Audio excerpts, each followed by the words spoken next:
ಮಾಜಿ ಪ್ರಧಾನಿ ರಾಜೀವ್ ಗಾಂಧಿ ಅವರ 82ನೇ ಜನ್ಮದಿನದಂದು ತಂದೆಯನ್ನ ಸ್ಮರಿಸಿರುವ ರಾಹುಲ್ ಗಾಂಧಿ ತಾಯಿ ಸೋನಿಯಾ ಗಾಂಧಿ ಜೀವನದ ನೋವು ನಲಿವುಗಳನ್ನು ನೆನಪಿಸಿಕೊಂಡು ಭಾವನಾತ್ಮಕ ಬರಹ ಹಂಚಿಕೊಂಡಿದ್ದಾರೆ.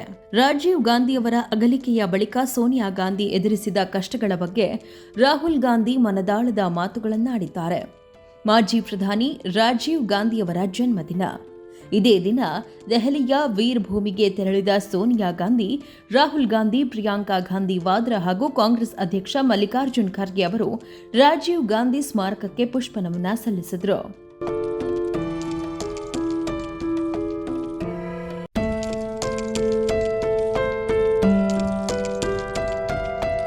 ಮಮ್ಮ, ಅಪ್ಪ ನಮ್ಮನ್ನ ಅಗಲಿದ ದಿನದಂದು ಜೀವನದಲ್ಲಿ ಎದುರಾದ ಪ್ರತಿಯೊಂದು ಸವಾಲನ್ನು ನೀವು ಧೈರ್ಯ ಮತ್ತು ಘನತೆಯಿಂದ ಎದುರಿಸುವುದನ್ನು ನೋಡಿದ್ದೇನೆ.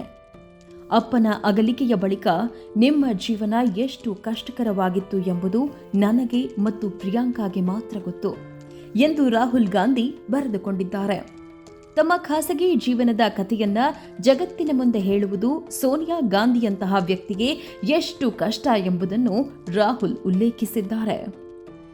ಇದೇ ವೇಳೆ ತಮ್ಮ ತಾಯಿಯ ಆತ್ಮಚರಿತ್ರೆ belonging a journey of love ಬಿಡುಗಡೆಯಾಗುತ್ತಿರುವುದಕ್ಕೆ ಹೆಮ್ಮೆ ವ್ಯಕ್ತಪಡಿಸಿರುವ ರಾಹುಲ್ ಗಾಂಧಿ, ಲಕ್ಷಾಂತರ ಜನರು ಅವರ ಕಥೆಯನ್ನ ಓದಲಿದ್ದಾರೆ ಎಂದಿದ್ದಾರೆ. ಅಪ್ಪ ರಾಜೀವ್ ಗಾಂಧಿ ಮೇಲಿನಿಂದಲೇ ತಮ್ಮ ಸೋನಿಯಾರನ್ನ ನೋಡಿ ಹೆಮ್ಮೆ ಪಡುತ್ತಿರಬಹುದು ಎಂಬ ರಾಹುಲ್ ಅವರ ಮಾತುಗಳು ಭಾವನಾತ್ಮಕವಾಗಿವೆ.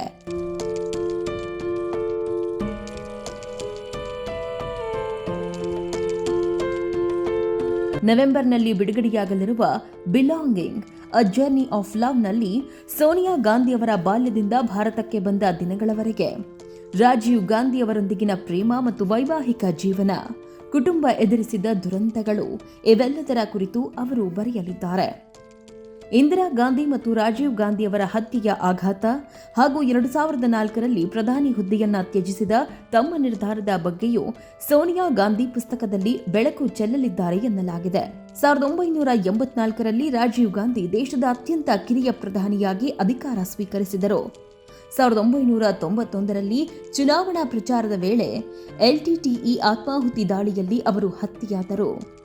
ಈಗ ಅವರ ಜನ್ಮದಿನದಂದು ರಾಹುಲ್ ಗಾಂಧಿಯ ಭಾವನಾತ್ಮಕ ನೆನಪುಗಳು ಮತ್ತು ಸೋನಿಯಾ ಗಾಂಧಿಯವರ ಆತ್ಮಚರಿತ್ರೆಯ ಘೋಷಣೆ ಗಾಂಧಿ ಕುಟುಂಬದ ವೈಯಕ್ತಿಕ ಬದುಕಿನ ಹಲವು ಪುಟಗಳನ್ನು ಮತ್ತೊಮ್ಮೆ ಸಾರ್ವಜನಿಕ ಚರ್ಚೆಗೆ ತಂದಿದೆ.